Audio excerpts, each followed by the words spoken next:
Avant la marche nordique, l'échauffement nordique. Une tenue confortable, des bâtons de compétition et une belle motivation. 97 participants ont pris le départ de cette deuxième édition. 6 heures de défi, une boucle de 1,5 km à parcourir un maximum de fois, en relais ou en solo. Pour les organisateurs, ce sport complet doit s'affirmer dans la Vienne. La marche nordique évolue beaucoup.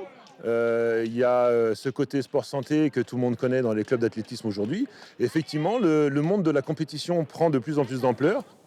Il y a un vrai sport derrière, il y a une vraie technique, et il y a des gens qui cartonnent, qui marchent à 9,5 à l'heure. Donc ça avance très très vite. Parmi les inscrits, de véritables athlètes de haut niveau, dont Tony Vasquez ou encore Alan et Sébastien Dos Santos. À presque 10 km/h, ils ne sont pas là pour plaisanter. Il y a aussi des passionnés et des amateurs de 18 à 75 ans aux motivations diverses. Impeccable, très très bien. Très bien, parcours très sympa. Ça fait 2 ans que je fais de la marche nordique. J'ai des problèmes de dos et je ne pouvais plus courir, donc je me suis mis à la marche. Ça représente une hygiène de vie, un collectif, voilà, tout ça, quoi. La vie, le sport, le dépassement de soi, tout ça. Sport santé ou de compétition, cette pratique a le vent en poupe.